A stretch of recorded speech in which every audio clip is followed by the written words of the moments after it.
There is one hypothetical substance allowed by known physics that does not merely damage matter, but reorganizes it into a more stable form. It does not explode, corrode, poison, or decay. It converts. And if it exists, even in microscopic quantities, it represents the most destructive chain reaction permitted by the laws that govern atoms themselves. Ordinary matter feels solid, but that solidity is deceptive. Atoms are not compact objects. They are structures held apart by energy. The nucleus occupies a region so small that if it were scaled to the size of a marble, the surrounding electron cloud would extend to the walls of a football stadium. Nearly all of what we call matter is empty space, maintained by electromagnetic repulsion and quantum constraints. The stability of this structure depends on energy being continuously stored in the tension between particles. Matter exists not because it is relaxed, but because it is trapped. This means that everything familiar, iron, water, bone, rock, is not in the lowest possible energy state allowed by physics. It is in a metastable configuration, stable enough to persist for billions of years, but not fundamentally optimal. The energy locked inside atomic nuclei is not incidental. It is enormous. Nuclear reactions release only a fraction of it. The rest remains bound by forces that prevent particles from collapsing into denser arrangements. The universe permits this structure, but it does not require it. The most dangerous substance in the universe is not dangerous because it is energetic. It is dangerous because it is efficient. It represents a configuration of matter that sits lower on the energy scale than atomic nuclei themselves. If a material exists that allows protons and neutrons to reorganize into a denser, lower energy state, then ordinary matter becomes fuel, not through burning, but through conversion. Once such a state is reached locally, surrounding matter is no longer stable in comparison. This concept does not come from speculation outside physics. It emerges from the mathematics of the strong nuclear force, the same interaction that binds quarks inside protons and neutrons. Under ordinary conditions, quarks are confined inside individual particles. They cannot move freely, and they resist compression. But confinement is not absolute. It depends on density, pressure, and the balance between competing quantum rules. When matter is compressed beyond a critical threshold, the distinction between separate particles begins to break down. At sufficiently high densities, protons and neutrons are forced so close together that their internal boundaries lose meaning. The quarks inside them are no longer confined to individual nuclei. They form a continuous medium, a state known as quark matter. In this environment, a further transformation becomes possible.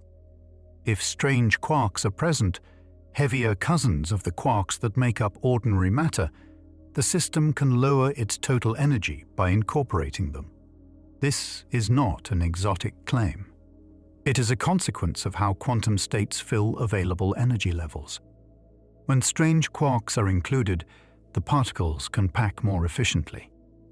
The pressure drops. The energy stored in confinement is released. The system settles into a more stable configuration known as strange matter. This is not a new form of chemistry. It is a new phase of matter entirely, governed by the strong force rather than electromagnetic structure. In this state, atoms do not exist. Elements do not exist. There are no nuclei, no electron clouds, no chemical bonds. Only quarks arranged in the lowest energy pattern allowed. The danger arises from the fact that this state is self-propagating. If a small region of strange matter comes into contact with ordinary nuclei, the surrounding matter is no longer in its preferred configuration. The strong force does not recognize chemical identity. It responds only to energy. Protons and neutrons adjacent to strange matter can lower their energy by dissolving into the same quark arrangement. When they do, energy is released. Heat is produced. The strange region grows. The reaction does not slow as it proceeds. It accelerates. This is not an explosion driven by pressure pushing outward. It is an implosion driven by matter falling inward to a lower energy state. The larger the strange region becomes, the more surface area it has to convert surrounding material. Unlike fire, it does not require oxygen. Unlike radiation, it does not weaken as it spreads. And unlike nuclear reactions, it produces no waste. Every particle consumed becomes part of the final structure. If such a process were to begin inside a planet, the outcome would not resemble familiar disasters. There would be no fragmentation, no debris cloud, no expanding shock front. The planet would collapse inward as its internal structure was converted into denser matter. Mass would be conserved. Gravity would remain unchanged. But volume would shrink catastrophically.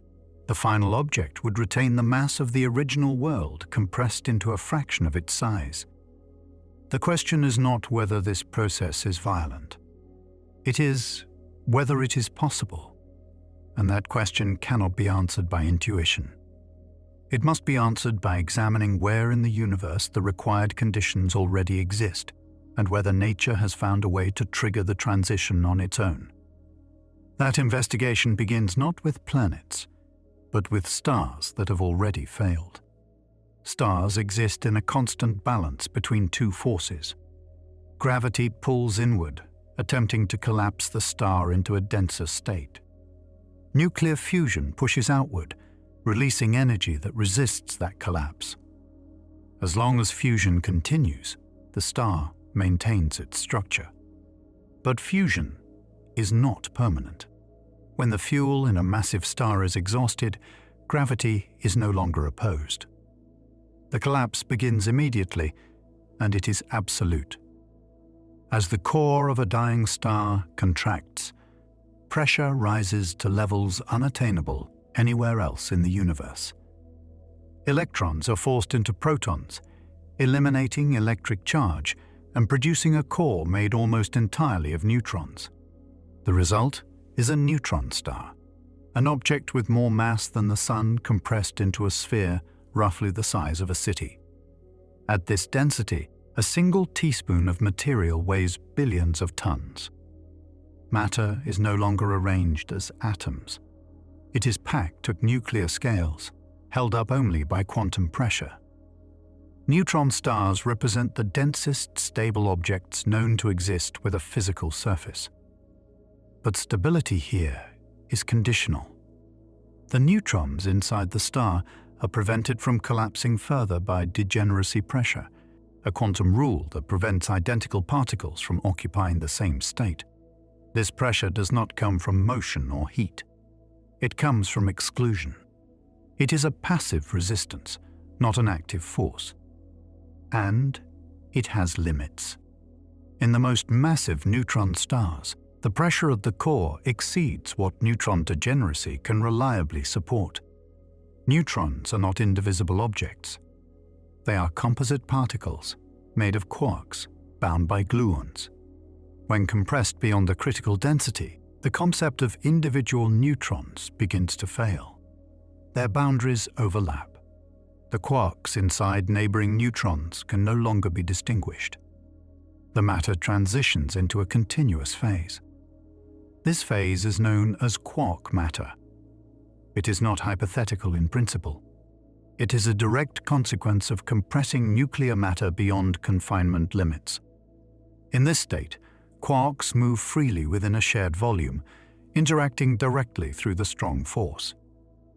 The environment is extreme, chaotic, and energetically unstable. The system seeks a lower energy configuration. At this point, the introduction of strange quarks becomes energetically favorable. Strange quarks are heavier than the up and down quarks that dominate ordinary matter. Under normal conditions, this makes them unstable. But in an environment where quantum states are densely packed Adding a third type of quark reduces overall energy by allowing particles to distribute themselves more efficiently across available states. The pressure drops. The system stabilizes. When this happens, the quark matter converts into strange matter. This is not a gradual adjustment. It is a phase transition. Once the threshold is crossed, the configuration of the core changes abruptly. The energy released escapes primarily as neutrinos, particles that interact so weakly with matter that they carry energy away almost instantly. The star cools rapidly. The interior settles into a state that cannot be compressed further without forming a black hole. A star that undergoes this transition becomes a strange star.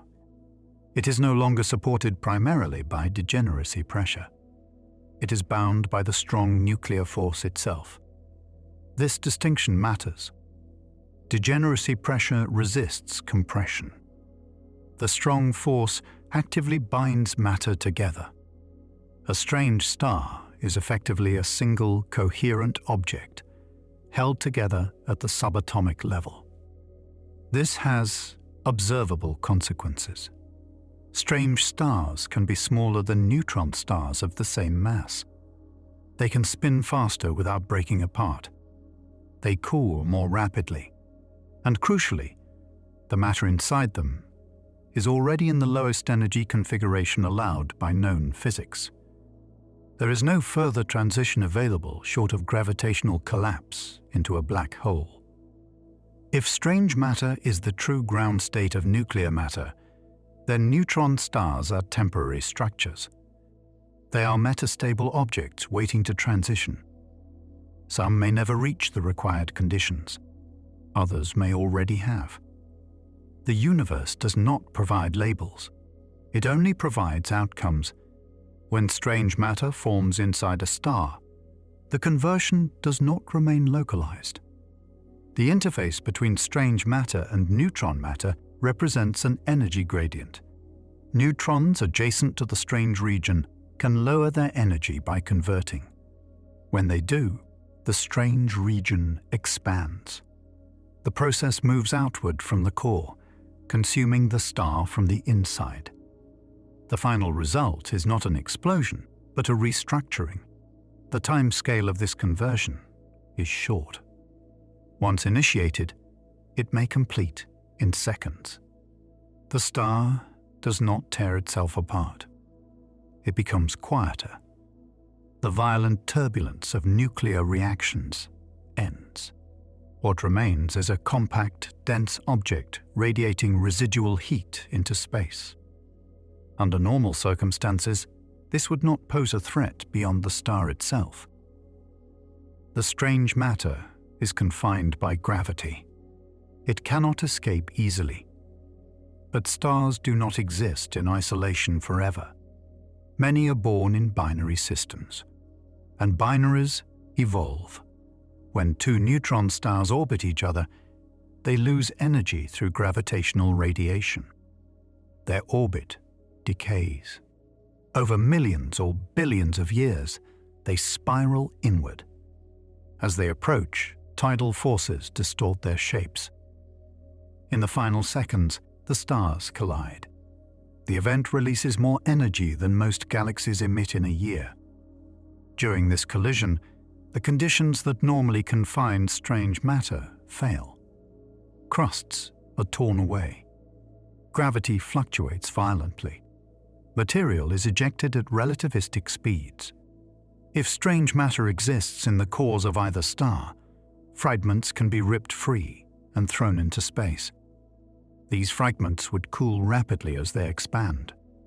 If strange matter is stable at low pressure, the fragments would not decay.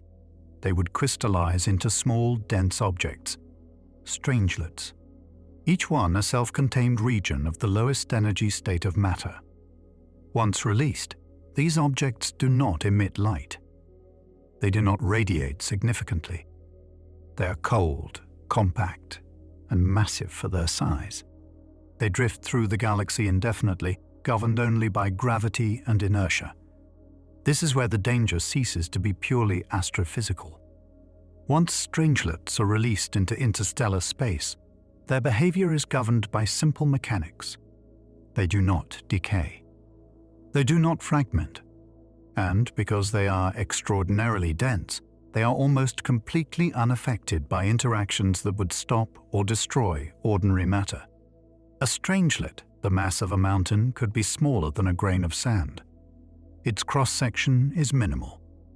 Its inertia is enormous. Space offers it no resistance. Over time, these objects spread throughout the galaxy, not as a wave or a front, but as a slow accumulation.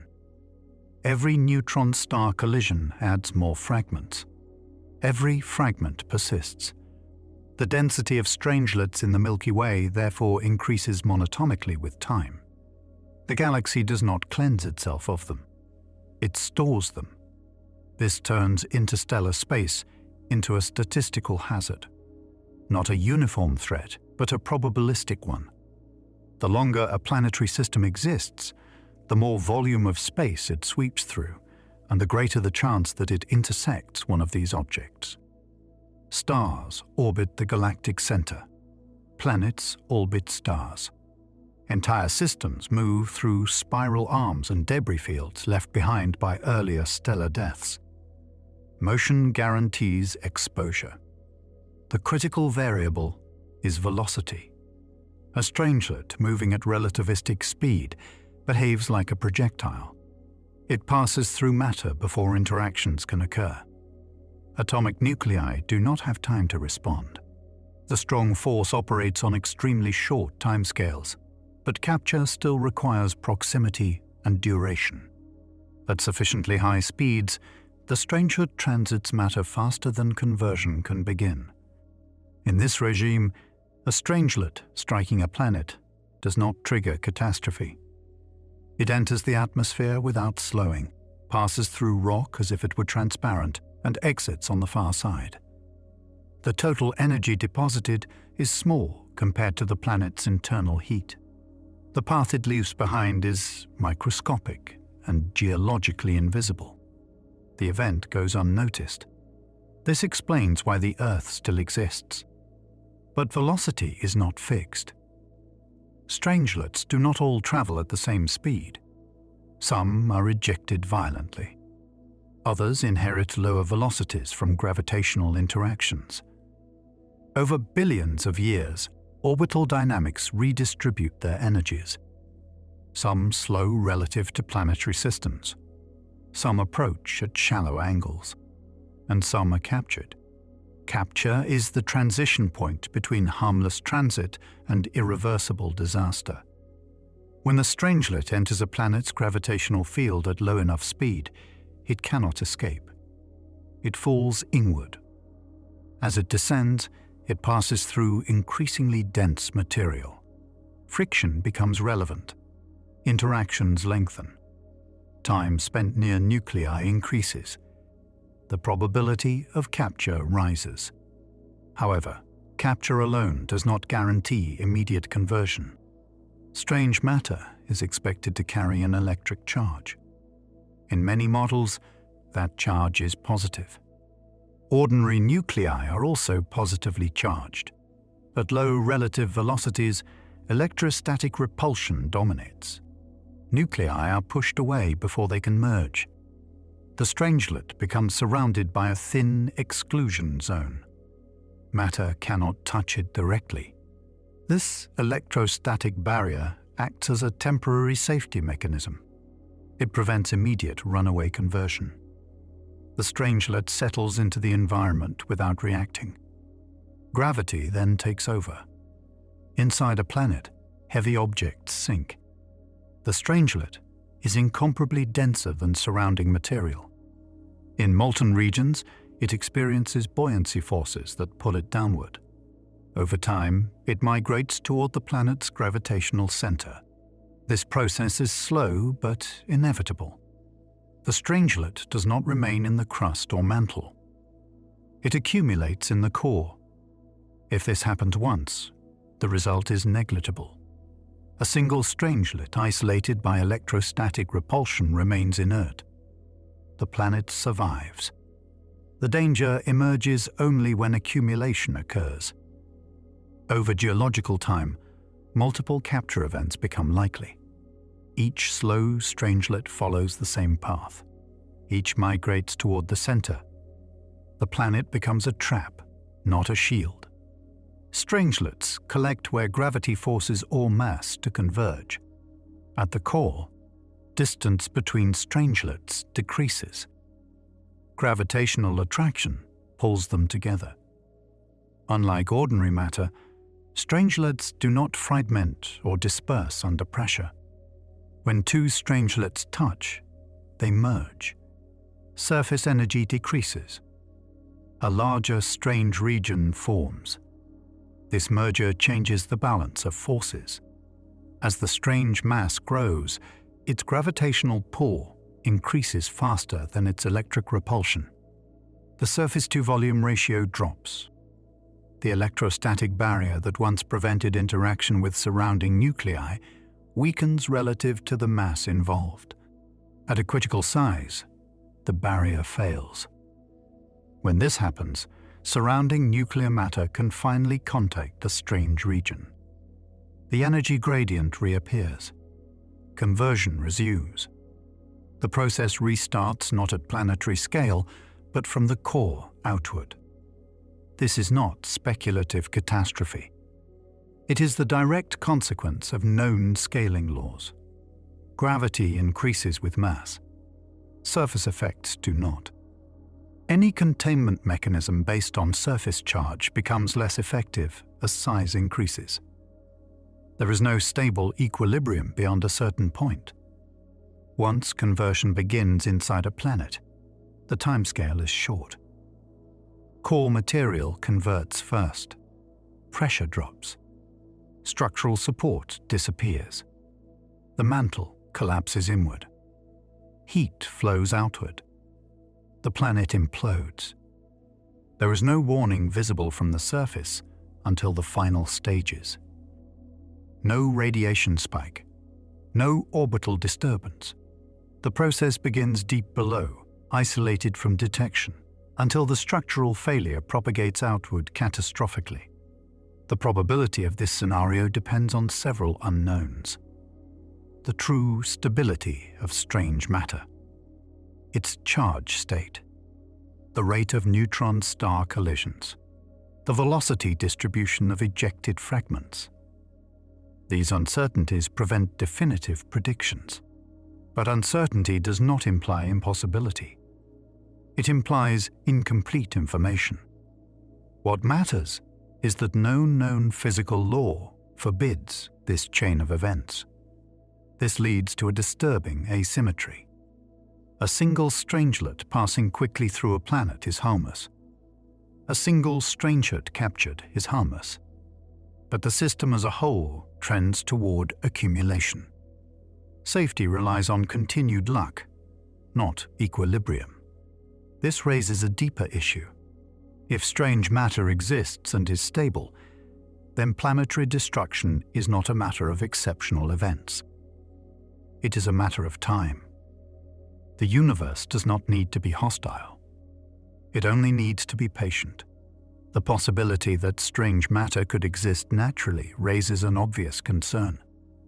Humans have begun recreating the same extreme conditions that occur in neutron star interiors, not through gravity, but through energy. Particle accelerators do not compress matter by mass. They compress it by velocity. They force nuclei to collide at energies high enough to dissolve protons and neutrons into their constituent quarks. In heavy ion collisions, large atomic nuclei such as gold or lead are accelerated to near light speed and smashed together head-on. For a fraction of a second, the energy density inside the collision zone exceeds that of any star, except a neutron star. Temperatures rise into the trillions of degrees. Protons and neutrons melt. Quarks and gluons form a short-lived plasma, a state of matter that last existed naturally in the first microseconds after the Big Bang. This plasma rapidly expands and cools. As it does, quarks recombine into particles. Most of the time, they reform familiar matter: mesons, baryons, protons, neutrons. The system returns to stability. But the concern arises not from what usually happens, but from what is allowed to happen. As the plasma cools, heavier quarks drop out of equilibrium differently than lighter ones. Strange quarks, which are normally suppressed in low-energy environments, can become temporarily abundant. Under certain theoretical conditions, this imbalance could allow a small region of strange matter to form as the system condenses. Not a star, not a planet, a microscopic droplet. Such an object would be extraordinarily small, but size is not the relevant variable. Stability is. If a strangelet were created that is stable at zero pressure and carries a net electric charge that allows it to interact with ordinary nuclei, consequences would not depend on its initial mass. They would depend on whether it can initiate conversion. This possibility was taken seriously enough to warrant formal risk analysis. The concern was not that accelerators would create black holes or exotic explosions. Those scenarios violate conservation laws or require energies far beyond what humans can achieve. The concern was subtler. It involved phase transitions, not violence. A critical distinction exists between collisions that occur naturally in space and those created deliberately in laboratories. Cosmic rays strike planetary surfaces constantly. Their energies exceed those produced in accelerators. But cosmic ray collisions are asymmetric.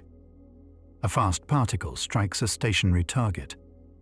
Any exotic product formed inherits enormous momentum. It escapes the target almost instantly. In contrast, collider experiments are symmetric. Two beams collide head-on. Their momenta cancel. Any product formed can be nearly stationary relative to the laboratory. This difference matters. A strangelet produced at rest would not escape. Gravity would pull it downward. Interaction time with surrounding matter would be maximized. This does not imply that accelerators are unsafe. It explains why safety analyses were required.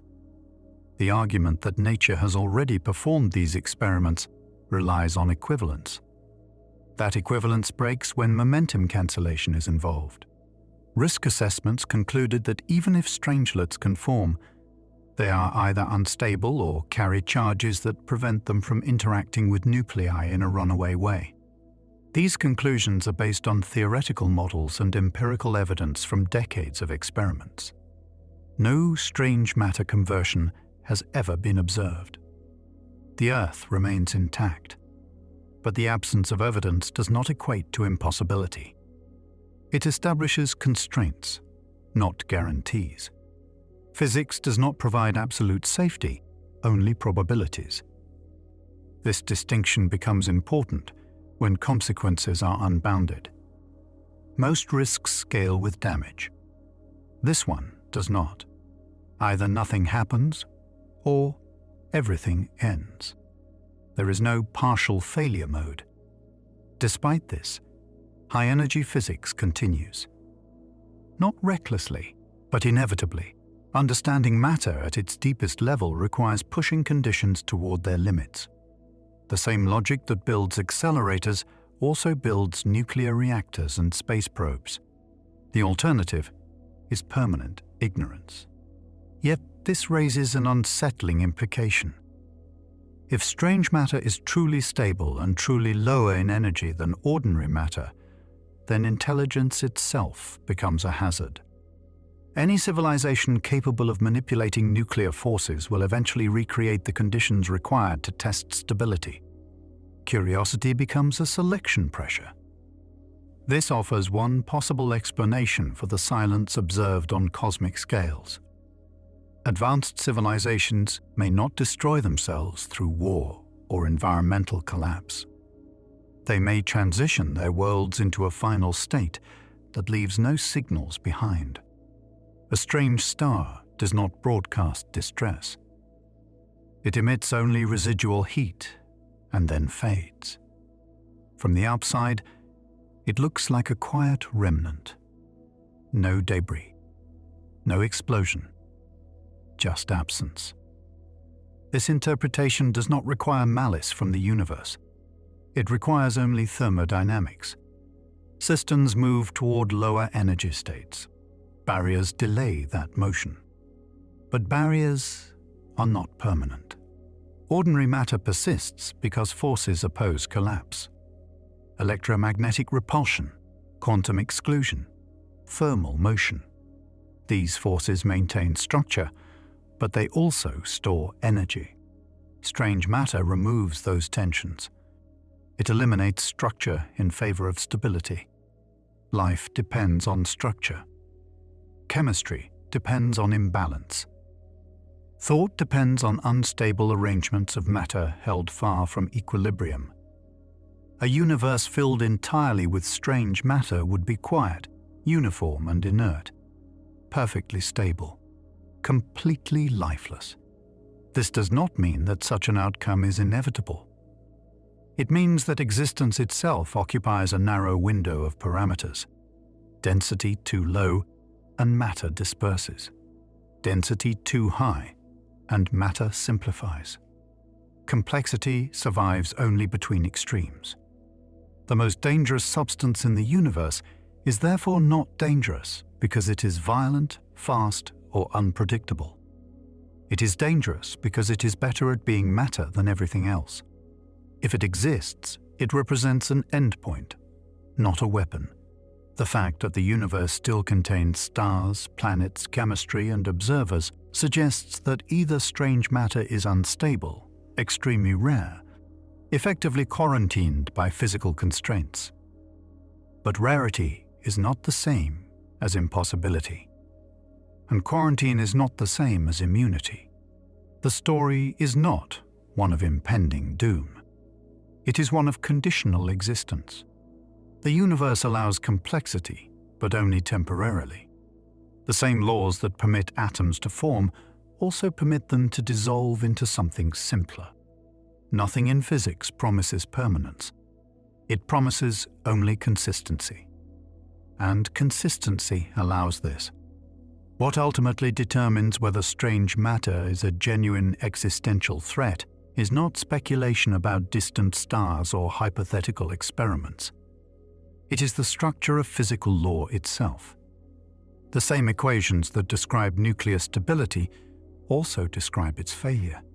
There is no separate rule set for safety. Nature does not include warning labels. Ordinary matter survives because several forces act in opposition. The strong force binds quarks together. The electromagnetic force keeps nuclei apart. Quantum exclusion prevents particles from collapsing into identical states. These constraints create structure, but they do so by storing energy. Structure is tension. Stability is resistance, not rest. Strange matter represents a configuration in which that tension is released. Quarks occupy lower energy states. Pressure drops. The system stops resisting. From a thermodynamic perspective, this is not an anomaly. It is a solution. The only reason the universe has not already reached that solution everywhere is because the barriers are difficult to cross. Difficulty is not the same as impossibility. The history of physics shows a repeated pattern. States once thought unreachable become accessible when scale, energy, or density increases. Nuclear fusion was once impossible. Black holes were once dismissed as mathematical curiosities. Neutron stars were once considered absurd. Each emerged not because laws changed, but because conditions did. The question, then, is not whether strange matter violates known physics. It does not. The question is how often the universe accidentally assembles the conditions required to form it, and whether those conditions are isolated or cumulative. If strange matter forms only deep inside neutron stars and remains gravitationally confined forever, then its danger is localized. It becomes an astrophysical curiosity rather than a universal hazard. But if even a tiny fraction escapes, and if that fraction is stable, then the problem scales with time. Time favors accumulation. Rare events do not remain rare when the clock runs long enough. Galaxies are old. Planetary systems are persistent. The Milky Way has experienced countless neutron star mergers. Even if strange matter production is inefficient, even if escape is uncommon, even if capture is rare, the number of trials is enormous. Probability multiplies with duration. This creates an asymmetry. Survival does not depend on a single successful defense. It depends on uninterrupted success across billions of years. Failure requires only one exception. This asymmetry is why the danger cannot be dismissed, simply because nothing has happened yet. Stability over long periods does not imply absolute safety. It implies that thresholds have not yet been crossed.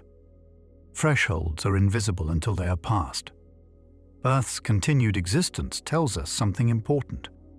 If strange matter exists, it is either extremely rare, effectively neutralized by charge, unstable at low pressure, or confined by dynamics we do not yet fully understand.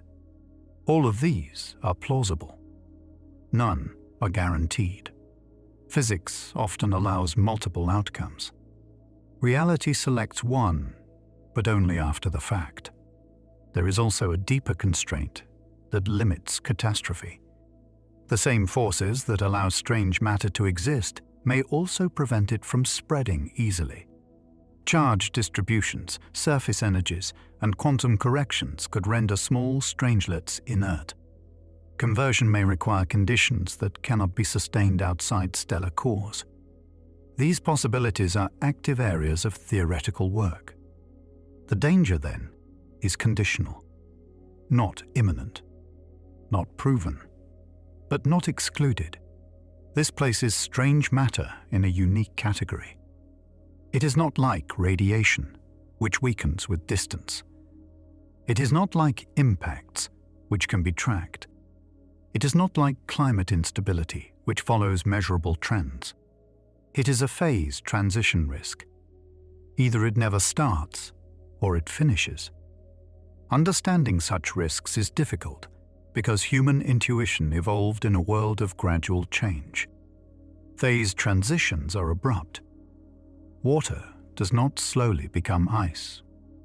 It remains liquid until a precise condition is met, and then it reorganizes everywhere at once. Matter behaves the same way. If strange matter is the true ground state of nuclear matter, then ordinary matter is supercooled. It persists because nucleation has not occurred. But supercooled systems are not stable in the absolute sense. They are stable only until a seed appears. This framing does not imply inevitability. It implies sensitivity. From a cosmic perspective, complexity exists on borrowed time. Stars burn fuel. Planets cool. Chemical gradients dissipate. Life extracts order from energy flows, but those flows decay. The universe trends towards simpler configurations because simpler configurations store less energy. Strange matter is one such configuration. It is not the only possible endpoint, but it is one of the most extreme. What makes it unsettling is not its violence, but its finality. A planet converted into strange matter does not leave ruins. It leaves no fossils, no isotopic signatures, no expanding debris. It becomes a compact, silent object that behaves gravitationally like the original mass and nothing more. From the outside, it looks like nothing happened. This makes strange matter invisible not only to telescopes, but to history. If such events occur, they erase their own evidence. The universe would not advertise them. It would simply become quieter. That silence is already observed. The night sky is full of stars, but it is empty of civilizations. Many explanations have been proposed. Most involve biology or sociology.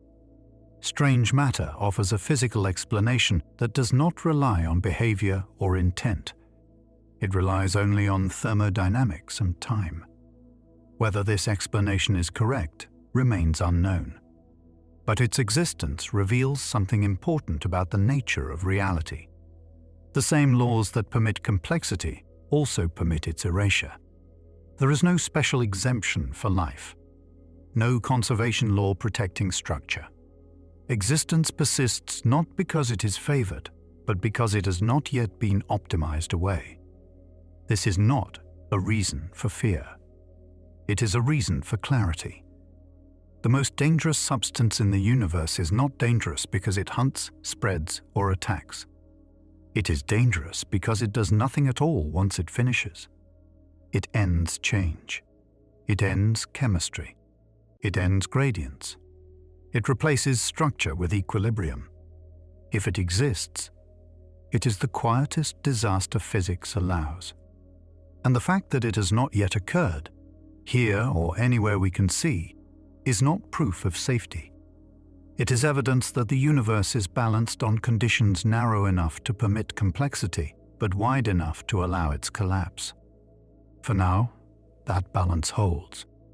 That is all physics ever promises. The reason strange matter remains a theoretical threat rather than an observed catastrophe is that physics imposes multiple simultaneous constraints. Each one alone is insufficient to guarantee safety, but together they narrow the window in which disaster can occur. Understanding those constraints is essential because it clarifies why this substance is dangerous without implying that destruction is imminent.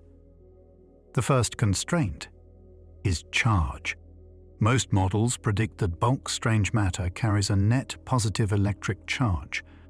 This arises because strange quarks, while heavier, do not completely neutralize the charge balance of up and down quarks. As a result, a strangelet embedded in ordinary matter repels atomic nuclei electrostatically. This repulsion dominates at low relative velocities and small sizes. It prevents immediate contact and slows conversion. The second constraint is surface energy. At small scales, the energy cost of maintaining a boundary between strange matter and normal matter can outweigh the energy gained by conversion. This makes very small strangelets unstable or inert. Only above a certain size does volume energy dominate surface effects. Below that threshold, conversion stalls. The third constraint is kinematics. Conversion requires time. Nuclei must remain close enough for the strong force to act. High-speed encounters defeat this requirement. Even a stable strangelet moving fast enough behaves like a non-interacting projectile. It does not seed a reaction because it does not linger. The fourth constraint is environment.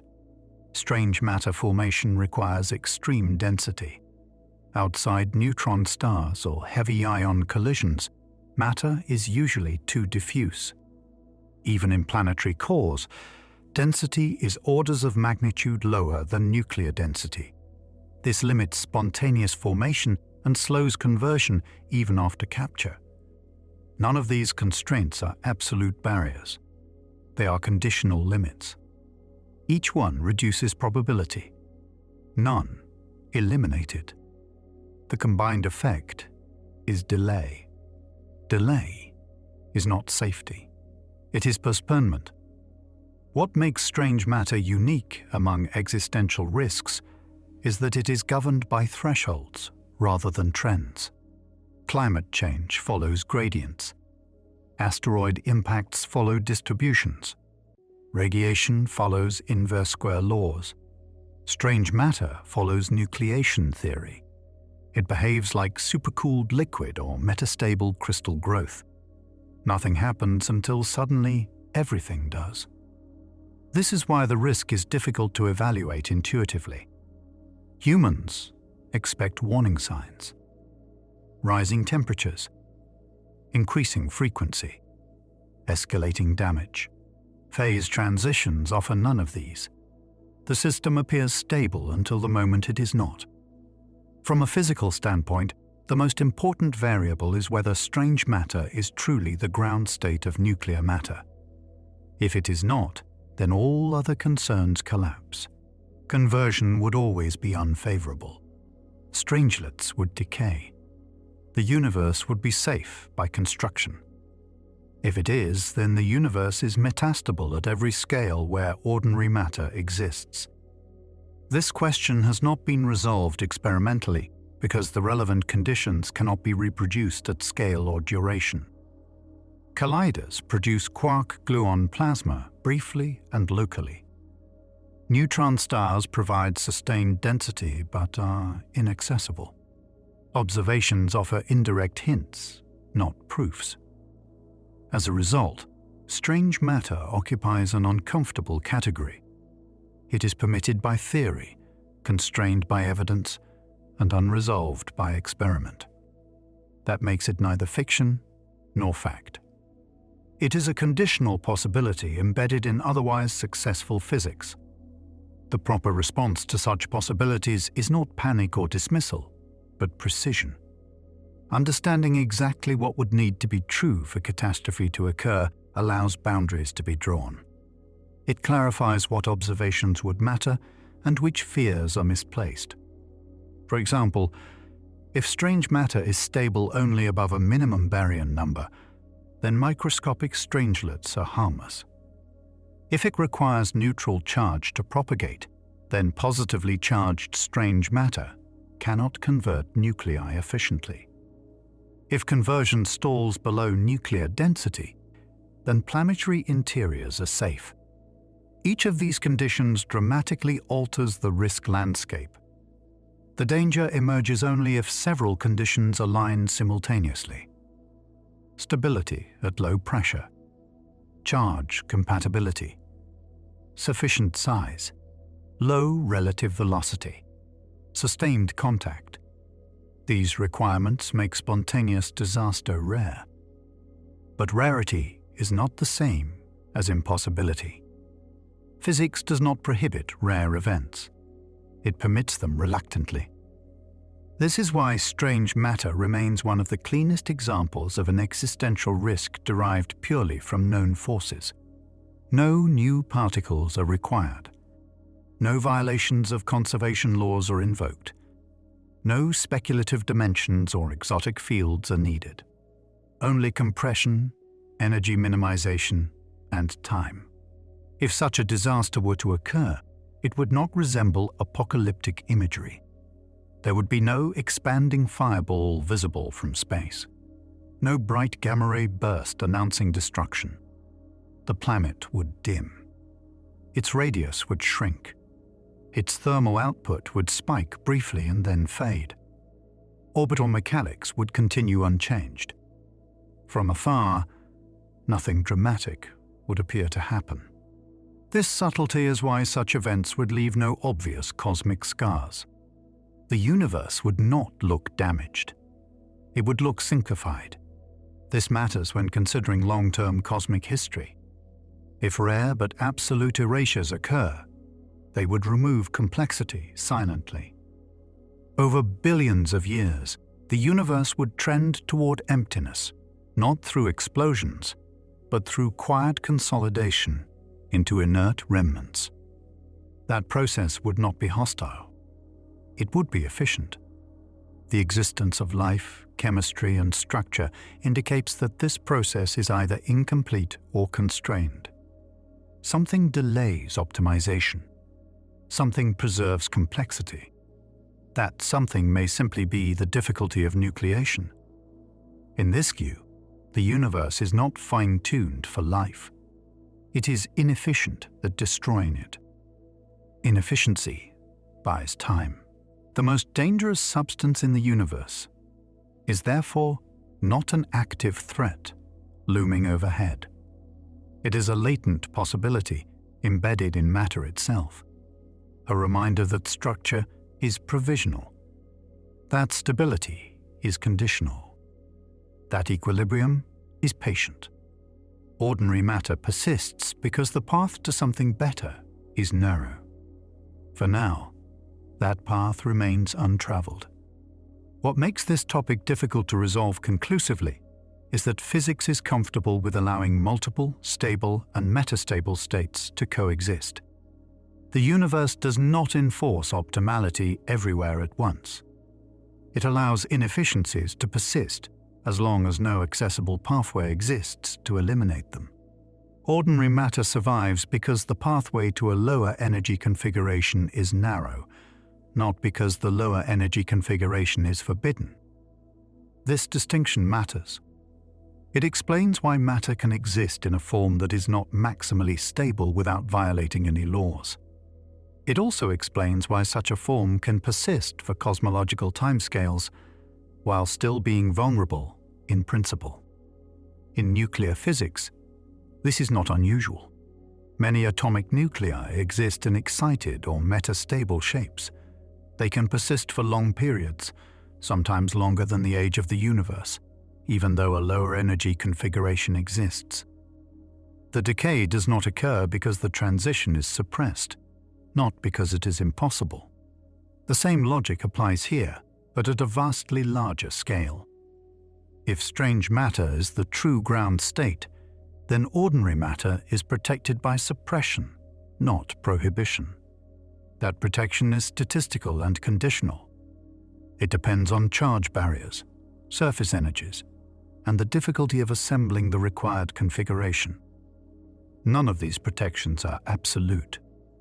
This is why strange matter remains a subject of serious theoretical consideration rather than dismissal. It fits too cleanly into existing frameworks to be ignored. At the same time, it resists confirmation because the environments where it would be unambiguous are inaccessible. The practical implication is that the universe allows outcomes that erase complexity without leaving dramatic signatures. This is counterintuitive.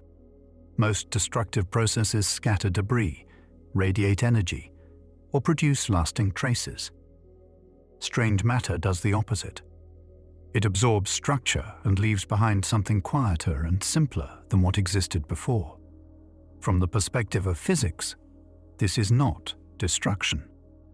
It is completion. That framing explains why such a process would not advertise itself.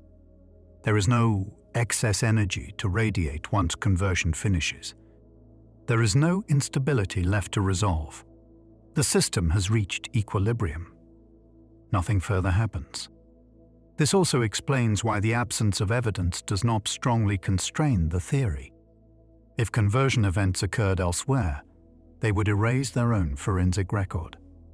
A converted planet would not emit unusual signals for long. It would not leave expanding remnants. It would simply persist as a compact object consistent with its mass.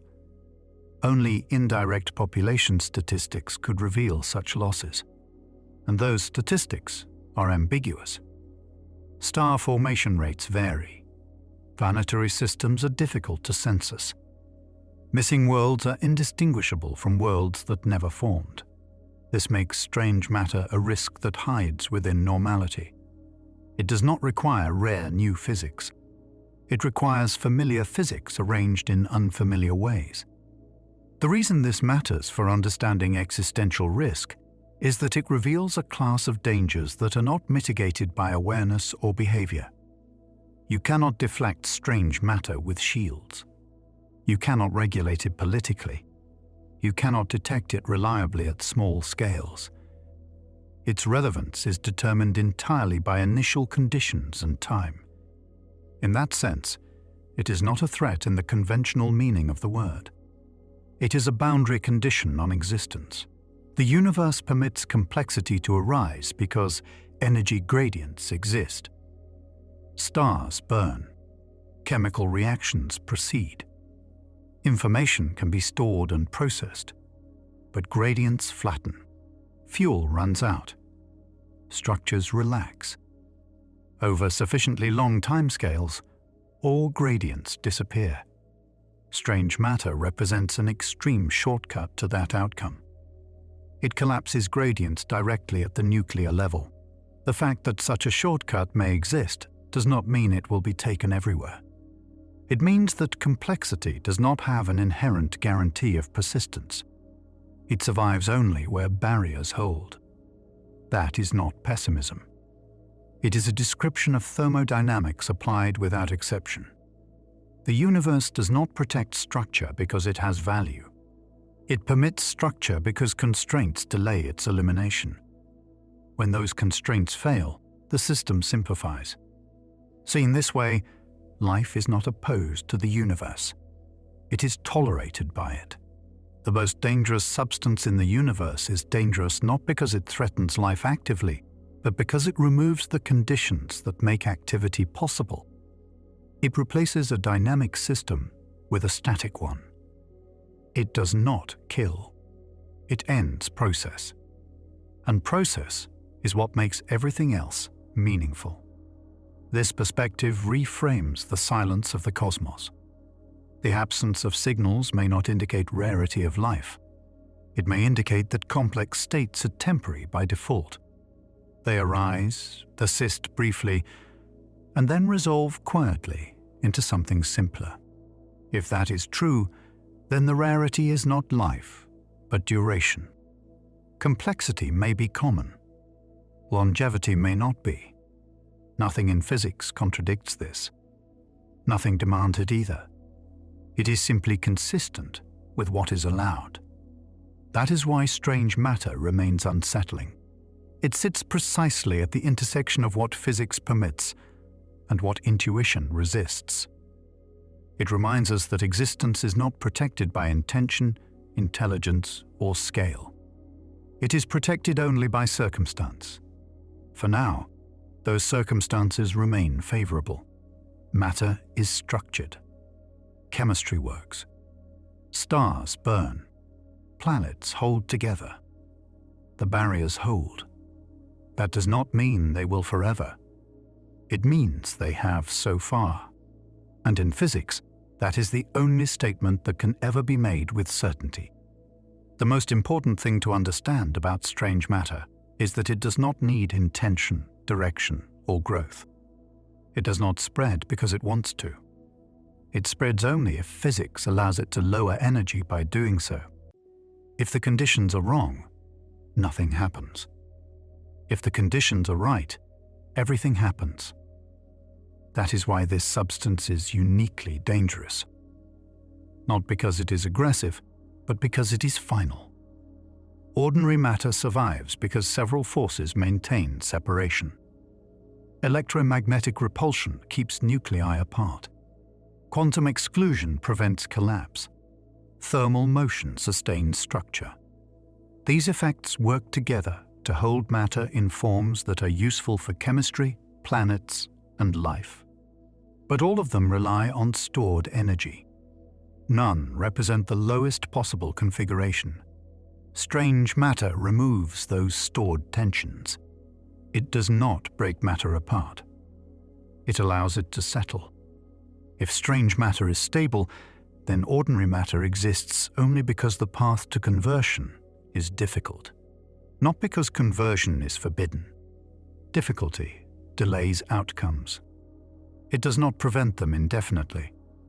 This distinction explains why the universe can be full of structure without being guaranteed to keep it. Stars form. Planets assemble. Life emerges. But nothing in the laws of physics promises that these arrangements persist forever. They persist only as long as barriers remain intact. Strange matter represents a state beyond those barriers. Once reached, there is no return path, no decay, no fragmentation, no further reaction. It is matter that has finished changing. That is why a strange matter conversion would not resemble familiar catastrophes. There would be no debris, no expanding cloud, no lingering radiation. The system would simply stop evolving. A complex structure would become a simple one, quietly. From the outside, it would look like nothing happened. The fact that this has not been observed does not disprove its possibility.